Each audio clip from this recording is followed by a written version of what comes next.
when it comes to the satanic component, um, again, this this is something I brought up in Best Kept Secret docuseries, as you saw. There's a spiritual, mystical component that is difficult to put your hands on and fingers on, because it is really clouded by, how do you said, initiations, right? Different initiations, different levels of consciousness and awareness of what you're even seeing. Sometimes the satanic rituals going on right before your eyes, in concerts and places like this, right? And people are not even thinking about it; they're just participating. Um, how did you come to this understanding that there was a satanic component to this network and to what you Well, were I seeing? was told that that's what I would run into when I first 9 years ago when I first learned about child trafficking. When I first started trying to rally my friends to make the documentary, the investigators that had done the raids and recoveries, they were kind of debriefing us on the nature of it. Said, Craig, this is a spiritual crime, and you're not going to penetrate the veil of secrecy and protection that it enjoys. This cabal, really, of greed that do this to the children, unless you can penetrate it spiritually. Like you're going to have to, like your badge and gun aren't going to be, but so effective. You're going to kind of just bounce around the edges of it because this is spiritually protected. And that's why they do this to the children, is to protect their greed crimes, their crimes of power and control. They're overthrowing countries, they're hostily overthrowing corporations.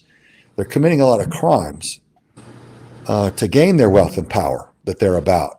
And so it's like they do these unspeakable ceremonies involving ultimately ritual sacrifice to children to protect themselves in their greed crimes.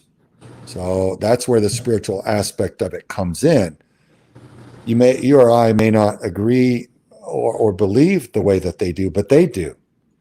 And here they go doing all that they're doing. And there's a reason we can see all these big time musicians dancing before Baphomet and these really ugly and nasty sets that don't bring a good feeling, right? They're not pleasant and happy and beautiful. They're vulgar and vile, and it should stir something dark in you. And it feels bad for me that's why, so many people don't watch these award shows anymore. It's because they're literally, like you said, they're conducting satanic ritual ceremonies right in front of your eyes. And you're like, you can't bring yourself to believe it. Like, wait, is that what I think it is?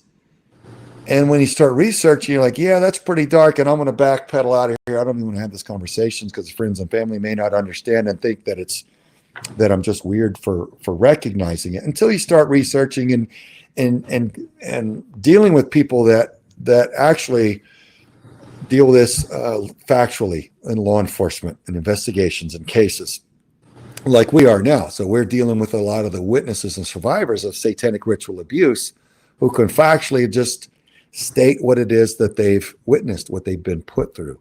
Horrible things. And the more of them you investigate and interview, the more you realize the patterns. You're like, okay, I see how this whole thing is done now.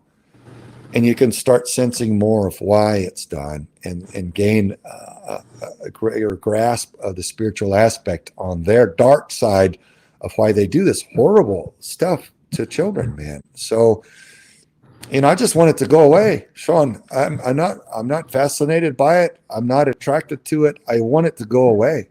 And that's why I'm just going, can we just stop raping children, everybody? Can we stop this, please? And I realized there's a war on children, and there's a war on those of us who dare to expose what's happening to the innocent.